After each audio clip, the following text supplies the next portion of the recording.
Il arrive à chacun de nous de traverser des tempêtes. Pertes, échecs, trahison, solitude, doutes profonds. Dans ces moments où tout semble s'effondrer, le stoïcisme peut devenir une ancre solide, un guide silencieux pour garder l'esprit clair et le cœur stable.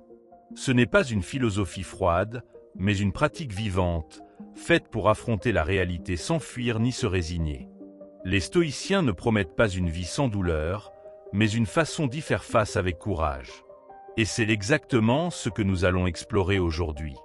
Dans cette vidéo, tu vas découvrir 11 leçons puissantes du stoïcisme pour traverser les situations les plus difficiles de la vie. Avant de commencer, aime la vidéo et abonne-toi à la chaîne pour ne manquer aucun de nos nouveaux contenus. Leçon 1. Accepter la réalité. La vie nous confronte souvent à des situations difficiles qui semblent hors de notre contrôle. Une déception amoureuse, un échec professionnel, une maladie. Notre premier réflexe est généralement de résister, de nous révolter contre ce qui nous fait mal. Pourtant, la philosophie stoïcienne nous rappelle une vérité essentielle. Notre souffrance ne vient pas tant des événements eux-mêmes que de notre refus de les accepter. Lutter contre ce que nous ne pouvons changer revient à épuiser nos forces inutilement. Imagine que tu te retrouves sous une forte pluie sans parapluie. Tu as deux options, te lamenter sur ton sort et maudire le mauvais temps, ou bien reconnaître que tu ne peux rien y faire et continuer ton chemin. La première attitude ne fera qu'augmenter ta frustration, tandis que la seconde te permettra d'avancer malgré tout. C'est le même principe avec les épreuves de l'existence. Accepter ne signifie pas abandonner, mais cesser de se battre contre des moulins à vent. Cela ne veut pas dire qu'il faut devenir passif ou indifférent. Le stoïcisme ne prône pas l'absence d'émotions, mais plutôt une juste compréhension de ce qui mérite notre énergie. Face à un problème, pose-toi cette question simple. Puis-je faire quelque chose pour changer cette situation? Si la réponse est oui, alors agis. Si c'est non, libère ton esprit de ce fardeau. Ressasser sans cesse ce qui ne peut être modifié ne sert qu'à prolonger inutilement ta souffrance. Marc Aurèle, empereur romain et grand philosophe stoïcien, faisait face à d'immenses défis. Trahison, guerre, perte personnelle. Pourtant, il écrivait dans ses pensées « Tu as pouvoir sur ton esprit, pas sur les événements extérieurs. Comprends cela, et tu trouveras la force. » Son secret résidait dans cette capacité à distinguer clairement ce qui dépendait de lui de ce qui ne dépendait pas de lui. Cette sagesse reste parfaitement applicable dans notre vie quotidienne. Lorsque tu te sens submergé par une situation difficile, essaie cet exercice simple. Prends une feuille de papier et trace 2 colonnes. Dans la première, note tout ce qui est réellement en ton pouvoir. Tes actions, tes pensées, tes réactions. Dans la seconde, inscris tout ce qui échappe à ton contrôle. Le comportement des autres, les événements passés, les circonstances extérieures. Concentre ensuite toute ton attention sur la première colonne. Tu seras surpris de constater à quel point cette simple pratique peut apporter un soulagement immédiat. Accepter la réalité, c'est aussi faire la paix avec l'imperfection inhérente à la condition humaine. Personne ne traverse l'existence sans rencontrer d'obstacles, et c'est précisément ce qui nous permet de grandir. Un événement désagréable n'est pas nécessairement mauvais en soi.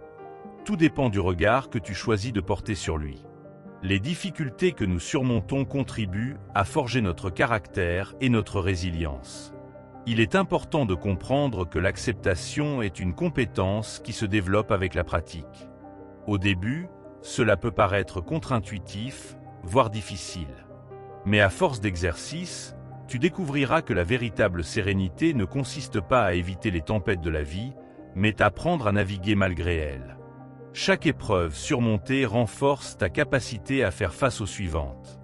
La prochaine fois que la vie te réserve une mauvaise surprise, prends un moment pour respirer profondément. Rappelle-toi cette distinction fondamentale entre ce qui est en ton pouvoir et ce qui ne l'est pas. C'est dans cette prise de conscience que réside ta véritable liberté intérieure. Et toi, quelle épreuve as-tu appris à accepter au fil du temps? Partage ton expérience en commentaire. Cela pourrait inspirer d'autres personnes sur le même chemin. Leçon 2. Prendre du recul. Quand une émotion forte nous submerge, colère, peur, frustration, Notre premier réflexe est souvent de réagir immédiatement. On veut crier, fuir ou régler le problème sur le champ. Mais le stoïcisme nous enseigne une approche bien plus sage. Faire une pause. Comme si tu t'arrêtais au bord d'une rivière tumultueuse au lieu de plonger tête baissée dans les flots agités. Ce simple moment de respiration change tout. Prendre du recul, c'est comme monter sur une colline pour mieux voir le paysage. Quand tu es au cœur d'une situation difficile, tu n'en vois qu'un petit morceau, souvent déformé par tes émotions. Mais en t'éloignant ne serait-ce que mentalement, tu découvres une vue d'ensemble. Ce conflit au travail, cette dispute en famille.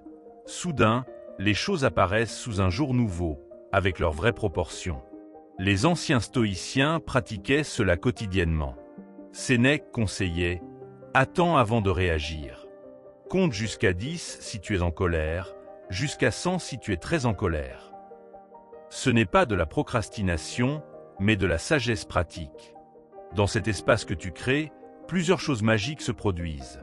Ton pouls ralentit, tes pensées s'éclaircissent, et des solutions que tu n'aurais jamais envisagées dans l'instant peuvent émerger. Essaie cet exercice simple la prochaine fois qu'une situation te bouleverse. Imagine que c'est arrivé à ton meilleur ami, pas à toi. Que lui conseillerais-tu? Souvent, nous sommes bien plus clairvoyants et indulgents pour les autres que pour nous-mêmes. Cette petite astuce crée instantanément le recul nécessaire pour voir les choses plus objectivement, sans être aveuglé par nos émotions immédiates. Le recul révèle aussi des opportunités cachées. Ce licenciement qui semble une catastrophe peut être le coup de pouce vers une reconversion plus épanouissante. Cette rupture douloureuse, l'occasion de mieux se redécouvrir. Les stoïciens appelaient cela l'art de retourner les obstacles, transformer chaque défi en tremplin. Mais pour y parvenir, il faut d'abord cette distance qui permet de voir au-delà du choc initial. Pratiquer régulièrement cette mise à distance a un effet cumulatif étonnant. Au début, tu dois consciemment te forcer à respirer et attendre avant de réagir. Avec le temps, cela devient une seconde nature. Tu développes ce que les philosophes antiques appelaient l'apathéia, non pas l'absence d'émotion, mais la capacité à ne pas en être l'esclave. Tes réponses aux événements deviennent alors des choix réfléchis plutôt que des réflexes impulsifs. Ce recul est particulièrement précieux dans nos vies hyperconnectées, où tout semble urgent. Les notifications, les messages, les sollicitations constantes nous poussent à réagir dans l'instant. Résister à cette pression est un super pouvoir moderne. Quand tu reçois un message qui t'énerve, attends 1 heure avant de répondre. Tu seras surpris de voir combien ta réponse change quand tu laisses tes émotions se décanter. Prendre du recul ne signifie pas fuir la réalité ou éviter les décisions. Au contraire, c'est la condition pour agir de manière vraiment efficace. Comme un général qui observe le champ de bataille avant d'engager ses troupes, tu peux alors élaborer des stratégies plutôt que de t'épuiser en réactions désordonnées. Tes actions gagnent en précision et en impact quand elles sont le fruit d'une réflexion claire. La prochaine fois qu'une émotion forte te submerge, souviens-toi, tu n'es pas cette émotion. Tu es celui qui peut l'observer, la laisser passer comme un nuage dans le ciel et choisir comment répondre. C'est là que réside ta véritable liberté, dans cet espace entre ce qui t'arrive et ta réponse. Et toi, quelle situation récente a-t-elle bénéficié de ton recul? Partage ton expérience en commentaire. Ton témoignage pourrait aider d'autres à voir leurs difficultés sous un nouvel angle. Leçon 3. Tenir un journal. Il y a quelque chose de magique dans l'acte d'écrire. Quand nos pensées tournent en boucle dans notre tête, les mettre sur papier agit comme une libération. Les stoïciens de l'Antiquité le savaient bien. Marc Aurèle lui-même tenait ses fameuses « pensées pour moi-même » qui n'étaient au départ qu'un journal personnel. Ce simple rituel peut devenir ton allié le plus précieux pour clarifier tes idées et apaiser ton esprit. Imagine ton esprit comme un lac agité par le vent. Les vagues représentent tes pensées, tes soucis, tes émotions contradictoires. Lorsque tu écris, c'est comme si tu laissais ces vagues se calmer peu à peu. Les mots sur la page deviennent des bouées auxquelles tu peux t'accrocher. Ce qui semblait confus et oppressant dans ta tête prend soudain une forme plus claire et plus gérable quand tu le vois noir sur blanc. Le soir, avant de dormir, prends simplement 5 minutes pour noter 3 choses. ce qui t'a marqué dans la journée, ce que tu as appris et comment tu aurais pu réagir différemment à certaines situations. Pas besoin de faire de la littérature. Écris comme si tu parlais à un ami bienveillant. Ce n'est pas un exercice de style, mais un outil pour mieux te comprendre. Petit à petit, tu verras émerger des schémas dans tes réactions et tes pensées. Quand une émotion forte te submerge, colère, tristesse, anxiété, essaie cette technique stoïcienne. Décris-la sur papier comme si tu étais un scientifique observant un phénomène. Je ressens de la colère parce que mon corps réagit par. La situation objective est.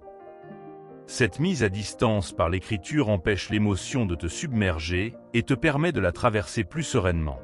Ton journal peut aussi devenir le témoin de tes progrès. Quand tu relis des pages écrites il y a quelques mois, tu réalises à quel point certaines choses qui te troublaient alors ont perdu de leur importance. Ces traces écrites sont des rappels concrets que rien n'est permanent, que les émotions passent et que tu as surmonté bien plus d'épreuves que tu ne le crois sur le moment. L'écriture a ce pouvoir unique de transformer l'abstrait en concret. Un problème non formulé reste vague et donc angoissant. Mais quand tu l'écris, il devient quelque chose que tu peux analyser, découper en parties plus petites, affronter méthodiquement. Souvent, la solution émerge presque d'elle-même dans le processus d'écriture, comme si ta main savait des choses que ton esprit agité ne parvenait pas à voir. Il n'y a pas de bonne manière de tenir un journal. Certains jours, tu écriras des pages entières. D'autres, juste quelques mots. L'important est la régularité, pas la quantité. Même 3 phrases par jour peuvent faire une différence sur ton état d'esprit. Pense à ce journal comme à un ami toujours disponible, qui t'écoute sans jugement et à qui tu peux tout dire. Le stoïcisme moderne recommande souvent d'ajouter une dimension proactive à ton journal. Après avoir noté tes réflexions, termine toujours par une question. Quelle petite action puis-je faire demain pour avancer? Cela transforme l'introspection passive en une démarche constructive. L'écriture ne sert pas seulement à exprimer ce que tu vis, mais à créer ce que tu veux vivre. Au début, tenir un journal peut sembler étrange ou inutile. Mais comme tout exercice stoïcien, ses bienfaits se révèlent avec la pratique régulière. Au bout de quelques semaines, tu remarqueras que tes pensées sont plus claires, tes réactions moins impulsives et que tu te comprends mieux toi-même. Et toi, as-tu déjà essayé de tenir un journal? Qu'est-ce que cette pratique t'a apporté? Partage ton expérience en commentaire. Tes insights pourraient inspirer d'autres personnes à commencer leur propre voyage d'écriture. Leçon 4. Trouver un sens à l'épreuve. La vie nous confronte tous à des moments difficiles. Une maladie, un échec, une perte. Face à ces épreuves, nous avons un choix fondamental, les subir passivement ou leur donner un sens. Les stoïciens voyaient dans chaque obstacle une opportunité de progresser. Ce qui compte n'est pas ce qui nous arrive, mais ce que nous en faisons. Imagine un arbre en pleine tempête. Ses branches plient sous le vent, semblent sur le point de rompre. Pourtant, c'est précisément cette résistance au vent qui renforce son tronc au fil du temps. Nos épreuves jouent le même rôle. Elles nous fortifient là où nous semblons les plus vulnérables. La douleur est inévitable, mais la souffrance est optionnelle. Quand tu traverses une période difficile, pose-toi cette question puissante. Qu'est-ce que cette situation peut m'apprendre? Peut-être découvres-tu une force insoupçonnée en toi. Peut-être prends-tu conscience de ce qui compte vraiment pour toi. Les stoïciens appelaient cela l'alchimie de l'âme. Transformer le plomb des épreuves en or de la sagesse. Prends l'exemple de Nelson Mandela. Ses 27 années de prison auraient pu le briser. Au lieu de cela, il en a fait un creuset qui a forgé son caractère exceptionnel. « Je ne perds jamais », disait-il, « soit je gagne, soit j'apprends ». Cette attitude typiquement stoïcienne montre comment donner du sens à ce qui semble insensé. Pratique cet exercice simple. Chaque soir, note une difficulté rencontrée dans la journée et cherche au moins un aspect positif. Peut-être cette dispute t'a-t-elle appris à mieux t'exprimer? Ce retard contrariant t'a-t-il offert un moment inattendu de réflexion? Avec le temps, ton esprit apprendra naturellement à repérer ces lueurs dans l'obscurité. Le sens que nous donnons à nos épreuves devient souvent notre raison d'être. Viktor Frankl, survivant des camps de concentration, a montré comment ceux qui trouvaient une raison de tenir, un être aimé, un projet, une foi, résistaient bien mieux à l'horreur. Son approche rejoint profondément la sagesse stoïcienne. Ce n'est pas ce que la vie te fait qui compte, mais ce que tu en fais. Attention cependant, trouver un sens ne signifie pas nier la douleur ou se forcer à positiver artificiellement. Il s'agit plutôt d'accueillir pleinement ce qui arrive tout en cherchant comment l'intégrer à ton histoire personnelle. Comme un tissu déchiré que l'on répare avec du fil d'or, nos blessures peuvent devenir nos plus belles forces. Cette pratique transforme progressivement ton regard sur la vie. Les obstacles deviennent des défis à relever plutôt que des malédictions. Les échecs, des feedbacks précieux. Les pertes, des rappels de ce qui compte vraiment. Tu développes ce que les anciens appelaient amor fati, l'amour de son destin, quel qu'il soit. Commence petit. La prochaine contrariété, au lieu de maudire ton sort, demande-toi, dans 10 ans, quelle leçon aurais-je tiré de cette situation ? Cette simple question ouvre la porte à une relation plus paisible avec les inévitables turbulences de l'existence. Et toi, quelle épreuve as-tu réussi à transformer en leçon ? Ton témoignage pourrait inspirer d'autres voyageurs sur ce chemin de résilience. Partage ton histoire en commentaire. Leçon 5. Savoir lâcher prise. La vie ressemble parfois à une rivière tumultueuse. Plus nous essayons de lutter contre le courant, plus nous nous épuisons. Le lâcher-prise, cette sagesse centrale du stoïcisme, n'est pas une capitulation, mais une forme d'intelligence pratique. C'est reconnaître qu'il existe des choses qui ne dépendent pas de nous et choisir de consacrer notre énergie à ce que nous pouvons réellement influencer. Imagine que tu tiens un sac de pierres très lourd. Chaque pierre représente un souci, une situation que tu voudrais contrôler mais qui t'échappe. Plus tu serres fort, plus tes mains deviennent douloureuses. Le lâcher-prise, c'est simplement ouvrir les mains et laisser tomber ces pierres inutiles. Tu conserves seulement celles que tu peux vraiment façonner. Ce geste apparemment simple change tout. Nous gaspillons tant d'énergie à vouloir contrôler l'incontrôlable. Le passé qui ne peut être changé, les opinions des autres, les aléas du quotidien. Épictète, ce sage stoïcien et esclave, disait « Il y a ce qui dépend de nous et ce qui n'en dépend pas ». La clé du bonheur réside dans cette distinction. En identifiant clairement ces deux domaines, tu libères une énergie considérable. Pratique cet exercice quand tu te sens submergé. Trace une ligne verticale sur une feuille. À gauche, note tout ce qui est réellement en ton pouvoir, tes actions, tes pensées, tes efforts. À droite, ce qui ne l'est pas, le temps qu'il fait, les réactions d'autrui, les événements passés. Concentre-toi uniquement sur la colonne de gauche. Tu seras surpris de voir combien de poids tu peux ainsi abandonner. Le lâcher-prise ne signifie pas devenir passif ou indifférent. Au contraire, c'est une stratégie active pour mieux diriger tes forces.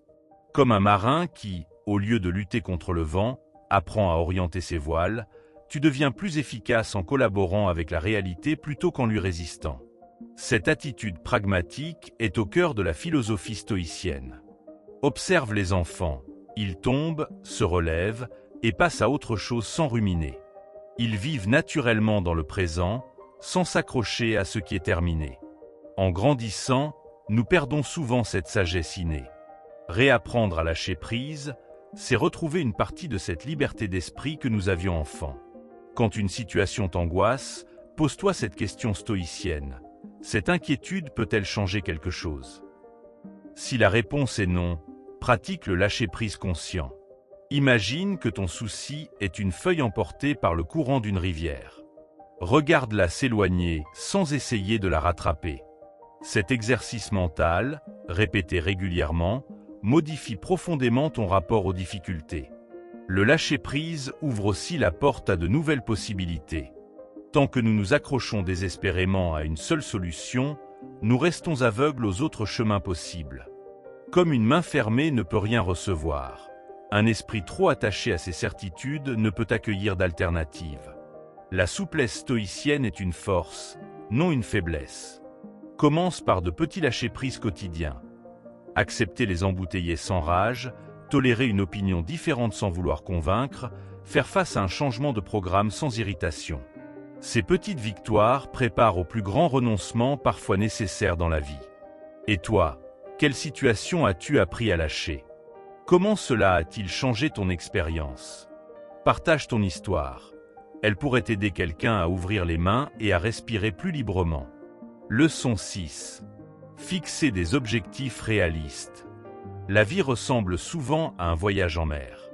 Sans boussole ni destination claire, nous risquons de dériver au gré des courants. Les stoïciens de l'Antiquité comprenaient déjà l'importance de se fixer des caps précis, non pas pour tout contrôler, mais pour naviguer avec intention dans les eaux parfois tumultueuses de l'existence. Prends un moment pour imaginer où tu veux être dans 6 mois. Pas dans des rêves vagues, être heureux, réussir, mais avec des images concrètes. Quel changement spécifique veux-tu voir? Comment sauras-tu que tu l'as atteint? Cette clarté est le premier pas vers des objectifs qui ont du sens, bien au-delà des simples listes de tâches. La méthode SMART nous vient du monde moderne, mais elle résonne étrangement avec la sagesse stoïcienne. Un objectif spécifique évite la dispersion. Mesurable, il te permet de voir tes progrès. Atteignable, il préserve ta motivation. Pertinent, il s'ancre dans tes valeurs profondes. Temporel, il crée une dynamique. C'est l'art de conjuguer ambition et réalisme. Marc Aurèle écrivait « Ne te disperse pas, ne fais rien au hasard ». En te fixant des objectifs SMART, tu appliques ce précepte antique à ta vie moderne. Par exemple, au lieu de « je veux être en meilleure santé », trop vague, opte pour « je marcherai 30 minutes chaque matin avant le travail pendant un mois ». Le résultat? Moins de frustration, plus d'accomplissement réel. Quand tu te fixes un objectif, demande-toi toujours « est-ce que cela dépend principalement de moi ?» Le stoïcisme nous rappelle que les seuls buts vraiment maîtrisables sont ceux qui relèvent de nos actions et attitudes. Vouloir obtenir une promotion dépend trop de facteurs externes. Mais développer 3 compétences clés pour mon poste idéal repose sur toi. Les petits pas comptent plus que les grands bonds. Un objectif trop ambitieux décourage. Trop modeste, il ne motive pas. Trouve le juste milieu. Ce seuil où l'effort te stimule sans t'écraser. Comme le disait Sénèque, ce n'est pas parce que c'est difficile que nous n'osons pas, c'est parce que nous n'osons pas que c'est difficile. Pense à tes objectifs comme à des graines que tu plantes. Certaines pousseront vite, d'autres mettront du temps. Certaines ne germeront pas, et c'est normal. L'important est d'apprendre à ajuster ton jardinage au fil des saisons, sans abandonner à la première sécheresse ni t'entêter dans des cultures impossibles. Chaque soir, prends 2 minutes pour noter un petit pas accompli vers ton objectif. Pas besoin de bouleversement, juste la satisfaction d'avancer, même modestement. Cette pratique stoïcienne transforme le long chemin en une série de victoires quotidiennes et entretient la flamme de ta motivation. Quand tu sens que ton objectif te dépasse, décompose-le en étapes plus petites. Vouloir écrire un livre peut paralyser. Mais rédiger 200 mots par jour devient accessible. C'est toute la sagesse du stoïcisme appliquée à tes projets. Concentre-toi sur ce que tu peux faire aujourd'hui et le futur se construira pas à pas. Et toi, quel objectif SMART pourrais-tu te fixer dès demain? Partage ton intention en commentaire. L'écrire publiquement est une excellente façon de s'engager envers soi-même. Leçon 7. Prendre soin de soi. Dormir suffisamment n'est pas un luxe, c'est une nécessité. Le sommeil répare le corps, apaise l'esprit et prépare le terrain pour des journées plus sereines. Sans lui, nos émotions deviennent ingérables, notre concentration faiblit et même les petites épreuves semblent insurmontables. Les stoïciens le savaient, un esprit fatigué ne peut pas cultiver la sagesse. Alors, faisons de nos nuits une priorité, pas une option. Manger équilibré, ce n'est pas juste une question de poids ou d'apparence. C'est nourrir notre machine interne pour qu'elle fonctionne au mieux. Des aliments simples et nutritifs apportent l'énergie nécessaire pour affronter les défis du quotidien. Imaginez un philosophe antique. Ils ne se gavaient pas de sucre ou de plats industriels, mais de ce que la nature offrait de plus brut. Notre corps mérite le même respect. Bouger, c'est vital. Pas besoin de devenir athlète olympique, mais une marche, quelques étirements ou une séance de sport léger font des miracles. L'exercice libère des endorphines, ces hormones du bien-être qui chassent le stress. Marc Aurèle, empereur et stoïcien, s'entraînait physiquement malgré ses responsabilités. Pourquoi ? Parce qu'un corps négligé finit par handicaper l'esprit. La pleine conscience, c'est l'art d'être présent à soi-même. Respirer profondément, observer ses pensées sans jugement, savourer l'instant. Ces petites pauses évitent l'épuisement mental. Les stoïciens pratiquaient la méditation sans le nommer ainsi. Ils s'arrêtaient pour réfléchir, recentrer leurs priorités. Aujourd'hui, la science confirme que ces moments calmes renforcent la résilience. Fixer des limites, c'est se protéger. Dire non quand nécessaire, éviter les relations toxiques, ne pas s'épuiser à satisfaire les autres. Cela demande du courage, mais c'est un acte d'autorespect. Les anciens savaient qu'on ne peut pas aider autrui si l'on s'oublie soi-même. Une frontière saine n'est pas égoïste, elle est sage. Prendre soin de soi, c'est aussi accepter ses imperfections. Personne n'est une machine à performance optimale 24h/24. Parfois, on manquera de sommeil, on mangera un fast-food, on sautera une séance de sport. L'important est de ne pas en faire une habitude et de reprendre le contrôle sans culpabilité. Le stoïcisme enseigne la progressivité, pas la perfection. Écouter son corps est une forme d'intelligence. Une migraine, une fatigue persistante, des douleurs. Ce sont des signaux d'alarme, pas des faiblesses. Les ignorer, c'est comme jeter de l'huile sur un feu. Apprenons à décrypter ces messages avant qu'ils ne deviennent des cris. La santé est un capital précieux, pas une ressource infinie. Créez des rituels bienveillants. Un thé le matin en silence, un journal pour vider son esprit, une promenade en fin de journée. Ces petits gestes ancrés dans le quotidien construisent une hygiène de vie solide. Les stoïciens avaient leur routine pour rester alignés. Trouvez les vôtres, celles qui vous ressourcent vraiment. Enfin, rappelons-nous que prendre soin de soi n'est pas narcissique. C'est la base pour être utile aux autres, pour agir avec clarté et compassion. Un arbre ne donne pas de fruits si ses racines sont malades. De même, nous ne pouvons pas répandre de bonnes énergies si nous sommes à sec.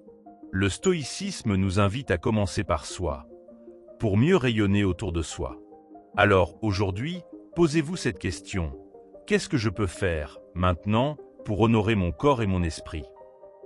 Une réponse simple suffit. Petit pas par petit pas, c'est ainsi que se bâtit une vie équilibrée. Le sommeil est notre allié secret. Quand nous dormons, notre cerveau trie les informations, répare les cellules et recharge nos batteries. Une nuit écourtée, et c'est toute la journée qui devient plus difficile. Les stoïciens voyaient le repos comme un devoir envers soi-même. Alors ce soir, éteignez les écrans plus tôt et offrez-vous un vrai repos. Manger devrait être un acte conscient, pas automatique. Prenez le temps de savourer chaque bouchée, de ressentir les textures et les saveurs. Une alimentation équilibrée n'est pas une punition, mais une façon de respecter votre corps. Comme le disait Sénèque, nous devons manger pour vivre, non pas vivre pour manger. L'exercice physique est une méditation en mouvement. Que ce soit la marche, la natation ou le yoga, trouvez ce qui vous fait du bien. Le but n'est pas la performance, mais le bien-être. Marc Aurèle pratiquait la lutte malgré ses lourdes responsabilités. Et vous, quel mouvement vous connecte à votre corps aujourd'hui? La pleine conscience, c'est revenir à l'instant présent. Quand vous vous brossez les dents, sentez le goût du dentifrice. Quand vous marchez, ressentez le contact avec le sol. Ces micro-pauses transforment des gestes banals en moments de paix. Les stoïciens pratiquaient cela naturellement en examinant chaque action. Savoir dire non est une forme de sagesse. Vous n'êtes pas obligé d'accepter chaque invitation ou demande. Protéger votre temps et votre énergie, c'est protéger votre santé. Comme une plante a besoin d'espace pour pousser, vous avez besoin de limites pour vous épanouir. Les rechutes font partie du processus. Un jour sans sport, un repas trop copieux, ce n'est pas un échec, juste la vie. L'important est de reprendre le rythme sans se juger. Le stoïcisme nous enseigne à accepter nos imperfections tout en visant le progrès. Votre corps parle, apprenez à l'écouter. Une tension dans les épaules, peut-être du stress à évacuer. Une fatigue persistante, le signe qu'il faut ralentir.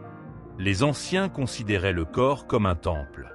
Pas besoin de rites compliqués, juste de l'attention au quotidien. Créez des petits bonheurs simples. Un bain chaud, un livre qui vous inspire, 5 minutes à regarder le ciel. Ces moments ne sont pas du temps perdu, mais des investissements en bien-être. Les stoïciens cultivaient la simplicité volontaire. Et vous, quels sont vos petits plaisirs essentiels? Prendre soin de soi, c'est aussi savoir demander de l'aide. Personne n'est une île. Consulter un médecin, parler à un ami, voir un thérapeute. Ce sont des actes courageux. Les stoïciens valorisaient la communauté et l'entraide. Votre force inclut de reconnaître quand vous avez besoin des autres. Enfin, rappelez-vous, vous méritez ce soin. Pas parce que vous avez tout accompli, mais simplement parce que vous existez. Le stoïcisme nous apprend à traiter notre être avec la même bienveillance que nous offririons à un bon ami. Alors, quelle petite chose aimante allez-vous vous offrir aujourd'hui? Leçon 8. Apprendre de l'expérience. Chaque jour nous apporte son lot d'épreuves et de joie, mais savons-nous vraiment en tirer des leçons? L'introspection est cet outil puissant qui transforme les simples événements en véritables enseignements. Les stoïciens pratiquaient quotidiennement cet examen de conscience. Prendre ne serait-ce que 5 minutes le soir pour repasser sa journée dans sa tête permet de distinguer ce qui fut utile de ce qui fut nuisible. Nos échecs ne devraient jamais être des sources de honte, mais plutôt des tremplins vers la croissance. Quand quelque chose ne tourne pas comme prévu, au lieu de ruminer, demandez-vous « Qu'est-ce que cette situation m'apprend ?» Cette simple question change tout. Elle transforme l'amertume en curiosité, la déception en opportunité. Marc Aurèle ne disait-il pas que l'obstacle devient la voie? Certains schémas de pensée nous emprisonnent sans que nous en soyons conscients. Je n'y arriverai jamais. Tout est de ma faute.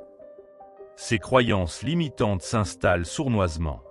L'introspection permet de les débusquer. Une fois identifiées, on peut les remplacer par des pensées plus constructives. Le stoïcisme nous enseigne que nous ne contrôlons pas ce qui nous arrive, mais toujours notre interprétation des faits. La résilience ne s'acquiert pas dans le confort, mais dans l'adversité bien comprise. Chaque difficulté surmontée nous rend un peu plus forts, à condition d'en extraire la substantifique moelle. Imaginez votre esprit comme un muscle, c'est en le sollicitant qu'il se développe. Les philosophes antiques voyaient les épreuves comme des entraînements pour l'âme. Et vous, quelles épreuves vous ont rendu plus solide? Tenir un journal peut être d'une aide précieuse. Noter ses réflexions, ses progrès, ses rechutes permet de visualiser son cheminement. Écrire clarifie les pensées, met de l'ordre dans le chaos mental. Sénèque, Épictète et Marc Aurèle tenaient tous une forme de journal.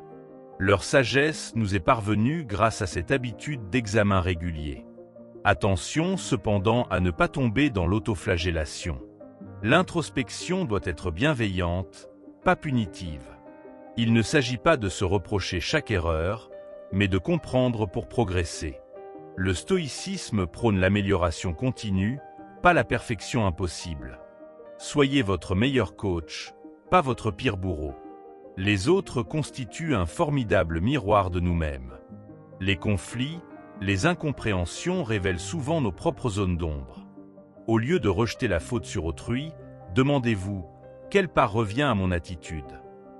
Cette remise en question demande de l'humilité, mais quelle libération ensuite? Les relations deviennent alors de véritables terrains d'apprentissage. Le temps est un excellent professeur, à condition de savoir l'écouter.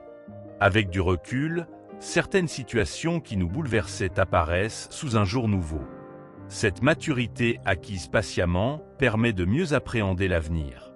Les stoïciens recommandaient de pratiquer la vue d'en haut. Imaginez ces problèmes avec le recul du temps pour en saisir la vraie mesure. La vraie sagesse consiste à savoir qu'on a toujours à apprendre. Plus on croit tout savoir, moins on progresse. Cultivez cet état d'esprit du débutant, cette ouverture permanente. Le voyage de la connaissance de soi n'a pas de destination finale, seulement des étapes. Comme le disait Socrate, « Tout ce que je sais, c'est que je ne sais rien ». Alors ce soir, avant de dormir, posez-vous ces 3 questions. Que ai-je appris aujourd'hui? Comment puis-je l'utiliser demain? Quelle attitude dois-je ajuster? Ce rituel simple mais puissant peut transformer votre vie. Car comme le rappelle le stoïcisme, ce ne sont pas les événements qui nous façonnent, mais le sens que nous leur donnons. Nos expériences passées sont un trésor souvent négligé. Plutôt que de les enfouir, revisitons-les avec curiosité. Chaque souvenir douloureux contient une perle de sagesse. Les stoïciens pratiquaient cette réminiscence active. Et vous, quels souvenirs révisez-vous différemment aujourd'hui? Les émotions difficiles sont des indicateurs précieux. La colère, la tristesse, la frustration pointent vers des besoins insatisfaits. Au lieu de les refouler, interrogez-les. Ce dialogue intérieur est au cœur de la pratique stoïcienne. Vos émotions deviennent alors des alliés. Changer de perspective est un super pouvoir. Et si c'était une chance, qu'en penserais-je dans 5 ans? Ces questions ouvrent des portes insoupçonnées. Les philosophes antiques excellaient dans cet art du recadrage. Un même fait, vu sous un autre angle, change complètement de sens. La répétition des erreurs doit nous alerter. Quand un schéma se répète, c'est que nous n'en avons pas encore tiré la leçon. L'introspection permet de briser ce cercle. Le stoïcisme nous invite à devenir spectateurs de nos propres pièces pour en changer le scénario. Nos réactions parlent plus fort que nos paroles. Observez comment vous réagissez face aux contrariétés. Ces automatismes révèlent notre niveau de sagesse. Comme un miroir sans complaisance, ils montrent où travailler. C'est là que la vraie transformation commence. Les autres nous enseignent malgré eux. Même les personnes difficiles ont des leçons à nous offrir. Soit en nous montrant ce que nous ne voulons pas être, soit en révélant nos propres limites. Le stoïcien sait trouver l'enseignement dans chaque rencontre. Les succès aussi méritent analyse. Pourquoi cette fois-ci a-t-on réussi? Quelles attitudes positives ont fait la différence? Capitaliser sur ses forces est aussi important que corriger ses faiblesses. La connaissance de soi passe par les 2 versants. L'introspection demande du courage. Regarder en face ses parts d'ombre n'est pas confortable. Mais comme une plaie qu'on nettoie, c'est nécessaire pour guérir. Les grands stoïciens n'étaient pas parfaits, juste conscients de leurs imperfections. La nature est une excellente enseignante. Observez les cycles des saisons, la résilience des arbres, l'adaptabilité des animaux. Tout nous parle de transformation. Les philosophes antiques puisaient dans cette sagesse naturelle. Et nous, qu'apprenons-nous de son observation? Demain sera le fruit d'aujourd'hui. Chaque moment de réflexion, chaque prise de conscience construit un futur plus sage. Le stoïcisme nous rappelle cette loi simple: semer des pensées, récolter un destin. Alors, quelle graine allez-vous planter maintenant? Leçon 9. Cultivez l'optimisme. La vie nous envoie constamment des défis, mais notre façon d'y répondre fait toute la différence. L'optimisme n'est pas un déni de la réalité. C'est un choix conscient de voir les opportunités là où d'autres ne voient que des obstacles. Les stoïciens pratiquaient cet art du recadrage mental bien avant l'invention de la psychologie positive. Ils savaient qu'une même situation peut être source de désespoir ou d'apprentissage. Tout dépend du regard qu'on y pose. Nos pensées négatives sont comme de mauvaises herbes. Si on les laisse pousser, elles envahissent tout. Mais nous avons le pouvoir de les arracher une à une. Rien n'a de pouvoir sur moi sauf ce à quoi je donne du pouvoir, disait Épictète. Quand une pensée pessimiste surgit, stoppons-la net. Demandons-nous, est-ce vraiment vrai? Y a-t-il une autre façon de voir cette situation? Ce simple exercice change progressivement notre paysage mental. La gratitude est un super pouvoir méconnu. Prendre 2 minutes chaque soir pour noter 3 choses positives de la journée, même insignifiantes, reprogramme notre cerveau. On commence à repérer le beau là où on ne le voyait plus. Marc Aurèle commençait ses journées en énumérant ce pourquoi il était reconnaissant. Essayez, au réveil, avant même de sortir du lit, pensez à une chose qui vous rend heureux. Ce petit rituel donne le ton pour toute la journée. Se fixer des objectifs réalisables est crucial. Vouloir tout changer d'un coup mène droit à l'échec. Mieux vaut des petits pas constants qu'un grand bond épuisant. Le stoïcisme nous enseigne l'importance de concentrer nos efforts sur ce qui dépend de nous. Au lieu de « je veux être heureux », trop vague, essayez « aujourd'hui, je vais faire une activité qui me plaît pendant 30 minutes ». Le sentiment d'accomplissement nourrit l'optimisme. La visualisation n'est pas de la pensée magique, c'est une préparation mentale. Imaginez-vous réussir une tâche difficile, gérer avec calme une situation stressante, atteindre un but. Cette répétition dans la tête crée des chemins neuronaux qui facilitent l'action réelle.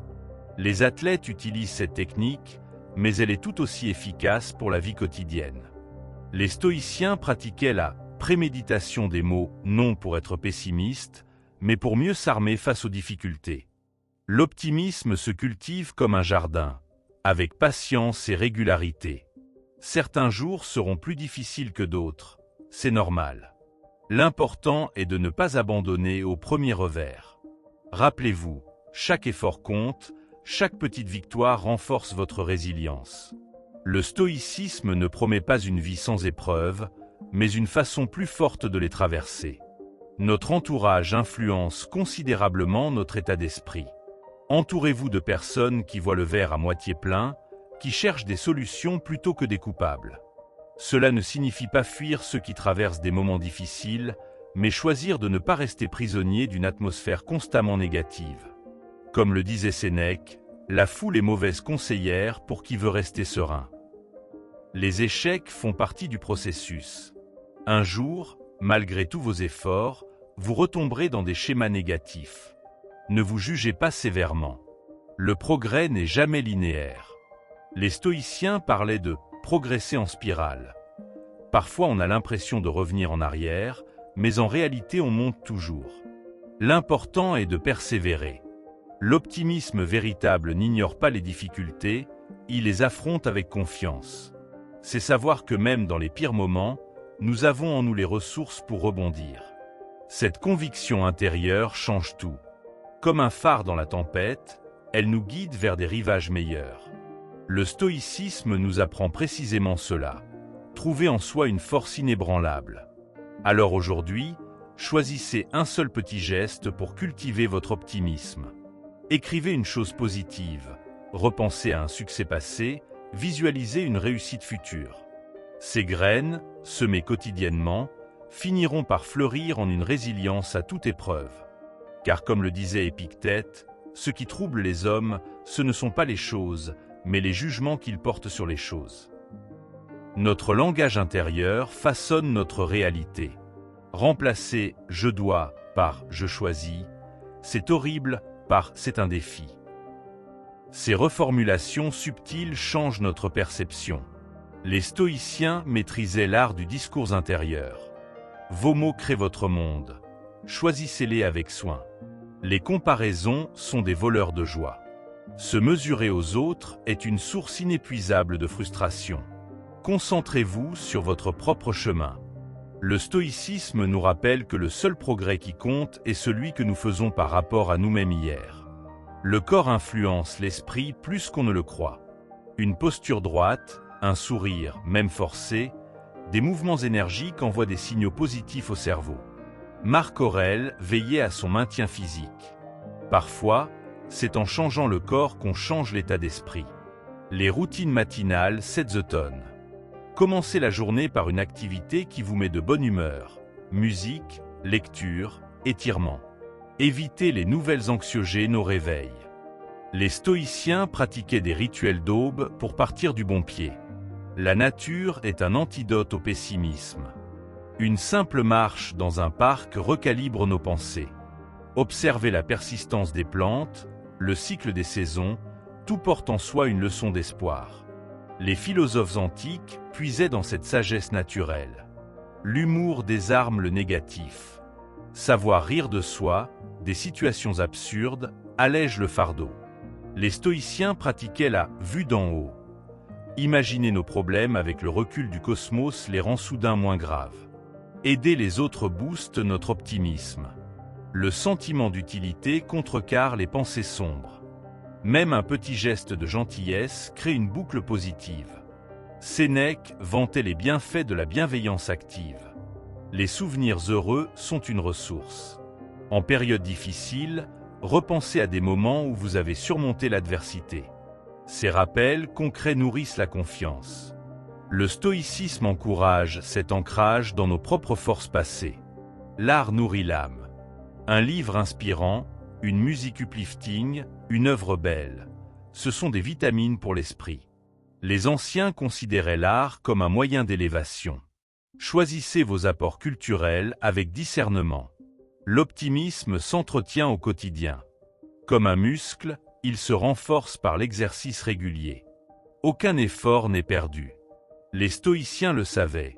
C'est dans la répétition que se forge le caractère. Alors, quel petit exercice positif ferez-vous aujourd'hui? Leçon 10. Se concentrer sur le présent. La vie ne se passe ni dans le passé, ni dans le futur, mais ici et maintenant. Pourtant, combien de temps passons-nous à ruminer ce qui est déjà arrivé ou à anticiper ce qui pourrait survenir?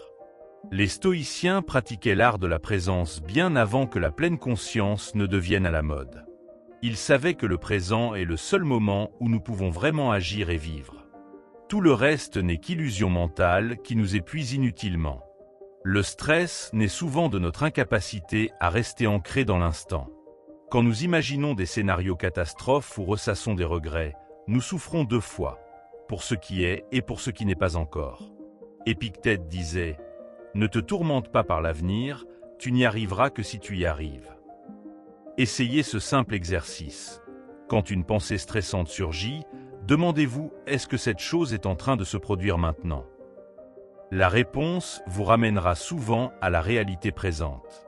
La pleine conscience n'est pas une pratique compliquée. Il s'agit simplement de porter attention à ce que vous faites pendant que vous le faites. Mangez en savourant chaque bouchée, marchez en sentant le contact de vos pieds avec le sol. Écoutez vraiment votre interlocuteur sans préparer votre réponse. Ces micro-pratiques transforment des gestes banals en moments de paix. Marc Aurèle recommandait de faire chaque action comme si c'était la dernière de votre vie, non par morbidité, mais pour lui donner toute son intensité. Accepter ses émotions sans les juger est un pilier de la présence. Quand une émotion désagréable surgit, au lieu de la repousser, « je ne devrais pas me sentir comme ça » ou de vous y noyer, « c'est insupportable ». Observez-la simplement. En ce moment, je ressens de la colère, de la tristesse, de l'anxiété. Cette simple prise de conscience crée un espace entre vous et l'émotion. Les stoïciens pratiquaient cette observation détachée pour ne pas être emportés par leurs affects. Les pensées sur le passé ou le futur ont leur utilité, mais doivent rester des serviteurs, pas des maîtres. Planifier est nécessaire, tout comme tirer des leçons de ces expériences. Le problème survient quand ces pensées deviennent obsessionnelles. Une technique stoïcienne efficace. Réservez un moment spécifique pour ces réflexions, par exemple 10 minutes le soir, plutôt que de les laisser envahir toute la journée. Ainsi, vous gardez le contrôle de votre esprit. Le corps est notre meilleur allié pour rester présent. Quand vous sentez votre esprit s'égarer, revenez à des sensations physiques simples. Votre respiration, les points de contact avec votre chaise, les sons autour de vous. Cet ancrage sensoriel est immédiat et infaillible. Les philosophes antiques pratiquaient régulièrement cette attention au corps comme moyen de calmer l'agitation mentale. Les activités manuelles sont d'excellents exercices de présence. Cuisiner, jardiner, bricoler, dessiner. Toute activité qui engage le corps et les sens nous ramène naturellement à l'instant. Les stoïciens ne méprisaient pas les travaux pratiques. Au contraire, ils y voyaient une façon de discipliner l'esprit. Trouvez votre activité méditative à vous, celle qui vous absorbe complètement. La présence améliore considérablement nos décisions.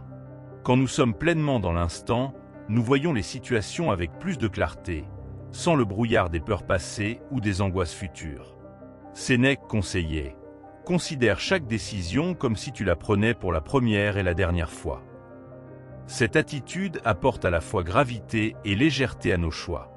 La présence est aussi un cadeau pour nos relations. Combien de conversations avons-nous en étant mentalement ailleurs? Écouter vraiment, regarder vraiment l'autre, c'est lui offrir ce qu'il y a de plus précieux, votre attention totale. Les stoïciens insistaient sur la qualité des relations comme source de sens. Et cette qualité dépend de notre capacité à être vraiment présent. Alors aujourd'hui, choisissez un moment ordinaire, boire votre café, prendre une douche, parler à un collègue, et vivez-le avec une attention totale. Pas besoin de changer quoi que ce soit à votre emploi du temps, juste d'être vraiment là où vous êtes. Comme le rappelait Marc Aurèle, n'oublie pas que la vie n'est faite que du présent. Le reste est déjà passé ou reste incertain. Le matin est un moment idéal pour pratiquer la présence. Au réveil, avant de sauter dans vos pensées, prenez 3 respirations conscientes. Observez la lumière, les sons, les sensations. Ce petit rituel donne le ton pour toute la journée. Les stoïciens commençaient ainsi leur journée. La technologie est une grande voleuse de présence. Les notifications, les écrans, le multitâche nous éparpillent constamment. Créez des zones sans écran dans votre journée. Les anciens n'avaient pas ces distractions, mais savaient déjà combien le calme favorise la clarté d'esprit. La nature est une école de présence. Observez un arbre, un nuage, une fourmi, ils sont toujours pleinement dans l'instant. Les stoïciens y voyaient des modèles de simplicité et d'harmonie. Une simple promenade sans but peut être une puissante pratique méditative. Les émotions fortes nous projettent hors du présent. Quand vous sentez la tempête monter, nommez-la simplement « c'est de la colère, c'est de la peur ». Cet étiquetage crée de la distance. Les stoïciens pratiquaient cette observation sans s'y identifier. Les routines peuvent devenir des rituels de présence. Au lieu de faire machinalement votre toilette ou votre trajet, vivez ces moments avec tous vos sens. Transformez le banal en sacré. Comme disait Sénèque, la vie n'est pas courte, c'est nous qui la rendons telle. La respiration est une encre toujours disponible. Quand l'esprit s'emballe, revenez à l'expiration et à l'inspiration. Comptez jusqu'à 10 en respirant. Cette technique simple était utilisée par les philosophes antiques pour retrouver leur centre. La présence transforme les tâches ingrates. Au lieu de subir la vaisselle ou le ménage, engagez-vous pleinement dans l'action. Le stoïcisme enseigne qu'aucune tâche n'est vile si elle est accomplie avec conscience et excellence. Les attentes nous éloignent du présent. Abordez chaque situation comme si c'était la première fois, sans projection. Les stoïciens pratiquaient l'étonnement philosophique, cette capacité à voir le monde avec des yeux neufs.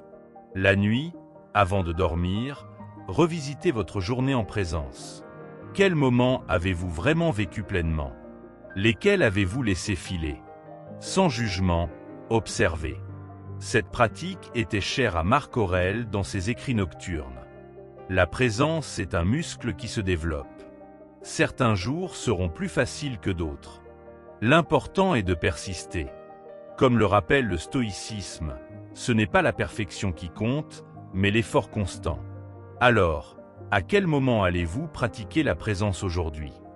Leçon 11. Construire un réseau de soutien.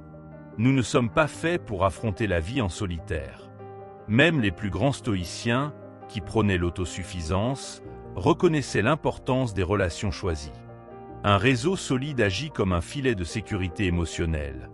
Il ne nous empêche pas de tomber, mais nous évite de nous écraser au sol. Savoir qui peut vraiment nous soutenir dans les moments difficiles est aussi crucial que de développer notre force intérieure. Identifier des personnes de confiance demande du discernement. Ce ne sont pas toujours ceux qui rient le plus avec nous, mais ceux qui restent quand les larmes arrivent. Observez. Qui vous écoute vraiment sans jugement? Qui vous encourage à être meilleur sans vous rabaisser? Marc Aurèle avait son mentor Rusticus, Épictète ses étudiants. Et vous, qui sont ces piliers dans votre vie? Faites-en la liste mentalement. Cette conscience est déjà un premier pas. Partager ouvertement ses vulnérabilités est un acte de courage, non de faiblesse. Beaucoup croient à tort que la force signifie tout porter seul. Mais comme le disait Sénèque, la douleur partagée est une douleur divisée. Commencez petit, confiez une inquiétude modeste à une personne sûre. Vous verrez, ce geste simple allège souvent le fardeau et renforce la connexion. Le stoïcisme ne recommande pas l'isolement, mais des relations authentiques où l'on peut être vrai. Les groupes de soutien, qu'ils soient formels ou informels, offrent une richesse unique. Entendre d'autres témoignages nous rappelle que nous ne sommes pas seuls à traverser des épreuves. Cherchez des communautés alignées avec vos valeurs. Clubs de lecture, groupes de méditation, associations. Les anciens philosophaient en groupe pour cette raison précise. La sagesse se cultive mieux en résonance avec d'autres. Apprendre à recevoir est aussi important qu'à donner. Beaucoup s'épuisent à vouloir toujours être le rocher pour les autres, sans jamais accepter d'aide. C'est un piège. La vraie force reconnaît ses limites. Quand on vous tend la main, saisissez-la. C'est ainsi que fonctionne l'entraide. Les stoïciens parlaient d'interdépendance vertueuse, donner et recevoir dans une juste mesure. Les relations toxiques sapent lentement notre énergie vitale. Cet ami toujours critique, ce collègue perpétuellement négatif, ce parent manipulateur. Apprenez à poser des limites claires. Cela ne fait pas de vous une mauvaise personne. C'est de l'autorespect. Épictète conseillait. Si tu veux progresser, éloigne-toi des personnes qui ne te tirent pas vers le haut. Un précepte toujours valable aujourd'hui. La qualité prime sur la quantité. Avoir 3 relations profondes vaut mieux que 50 superficielles. Ne vous sentez pas obligé de plaire à tout le monde. Concentrez-vous sur les connexions qui vous nourrissent vraiment. Les stoïciens cultivaient peu d'amitié, mais solide et durable. Posez-vous cette question. Si vous aviez une vraie difficulté, combien de personnes pourriez-vous appeler à 3 heures du matin en étant sûr de leur réponse? Être un bon soutien pour les autres renforce aussi notre propre résilience. Écouter activement, offrir une présence silencieuse, partager des ressources utiles. Ces gestes créent une réciprocité bienveillante. Mais attention à ne pas tomber dans le rôle permanent de sauveur, vous n'êtes responsable que de vous-même. La sagesse stoïcienne trouve l'équilibre entre compassion et préservation de son énergie. Les relations virtuelles ne remplacent pas le contact humain réel. Un like n'est pas une étreinte, un emoji ne transmet pas la chaleur d'un sourire. Cultivez des interactions en face à face régulières. Le langage du corps, les silences partagés, ces nuances invisibles à l'écran. Les anciens se réunissaient physiquement pour discuter, et nous gagnerions à retrouver cette authenticité. Commencez aujourd'hui par un petit geste. Contactez une personne qui vous fait du bien, proposez un café à un ami dont vous appréciez la compagnie, ou cherchez un groupe autour d'une passion commune. La construction d'un réseau solide se fait pierre par pierre. Comme le rappelait Marc Aurèle, ce qui n'est pas bon pour la ruche ne peut pas être bon pour l'abeille. Nous prospérons ensemble. Les crises révèlent la solidité de nos relations. Notez qui est resté présent dans vos moments sombres. Ces liens valent de l'or. Les stoïciens distinguaient les amis de circonstance des âmes sœurs. Un réseau solide se forge dans l'adversité partagée. La diversité enrichit notre réseau. Des amis d'âge, de milieux et de perspectives différents nous apportent des éclairages variés.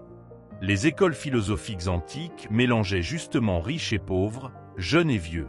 Cette pluralité ouvre l'esprit. Savoir dire « non » protège notre énergie. Vous n'êtes pas obligé d'accepter chaque invitation ou demande.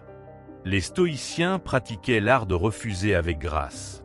Préserver son temps, c'est préserver sa qualité de présence aux autres. Les animaux comptent aussi comme soutien. Leur affection sans jugement apaise l'âme. Marc Aurèle évoquait souvent les leçons de sérénité tirées de l'observation des bêtes. Parfois, une simple présence animale vaut tous les discours. Les mentors illuminent notre chemin. Une personne plus expérimentée qui nous guide économise bien des erreurs. Les philosophes antiques fonctionnaient par transmission maître-élève. Avez-vous un mentor? Pourriez-vous en être un pour quelqu'un? Les relations à distance se cultivent aussi. Une lettre manuscrite, un appel vidéo impromptu, un petit colis surprise. Ces attentions entretiennent les liens malgré la distance. Sénèque correspondait ainsi avec Lucilius, des échanges qui ont traversé les siècles. Les conflits bien gérés renforcent les liens. Une relation sans désaccord n'est souvent qu'une relation superficielle. Apprenez à discuter des tensions avec calme et honnêteté. Les stoïciens prônaient le dialogue franc mais bienveillant. La solitude choisie diffère de l'isolement subi. Prendre du temps seul pour réfléchir est sain. Se sentir coupé des autres est dangereux. Épictète distinguait déjà ces deux états. Votre réseau doit être un choix, pas une absence. Les groupes de pratiques stoïciennes existent. Cherchez des communautés qui étudient et appliquent ces principes. Partager cette quête de sagesse avec d'autres rend le chemin plus riche et plus accessible. Commencez petit, mais commencez aujourd'hui. Envoyez un message à un ami perdu de vue, proposez une activité concrète plutôt qu'un « il faudrait se voir ». Comme le disait Sénèque, l'amitié doit se construire pierre à pierre. À quel lien allez-vous donner attention aujourd'hui? La vie nous mettra toujours face à des épreuves, mais le stoïcisme nous offre une boussole intérieure. Ces 11 leçons, de l'acceptation à la construction d'un réseau solide, ne suppriment pas les difficultés, mais transforment notre façon d'y répondre. Comme Marc Aurèle l'écrivait, l'obstacle devient la voie quand on change de regard. Chaque défi cache une opportunité de croissance, à condition de l'aborder avec les bons outils. N'oubliez pas, la sagesse stoïcienne se pratique, pas seulement se théorise. Commencez par une seule leçon qui résonne avec votre situation actuelle. Peut-être apprendre à distinguer ce qui dépend de vous, ou cultiver la gratitude malgré tout. Le progrès vient de la répétition, pas de la perfection. Ces enseignements ont traversé 2000 ans parce qu'ils fonctionnent. Maintenant, c'est à vous de les faire vivre. Enfin, souvenez-vous que vous portez déjà cette force en vous. Les philosophes stoïciens n'étaient pas des surhommes, mais des êtres humains qui ont choisi de travailler leur résilience. Leur héritage est entre vos mains aujourd'hui. Alors, quelle première petite étape allez-vous franchir dès maintenant pour traverser vos difficultés avec plus de sérénité? L'avantage commence avec ce premier pas.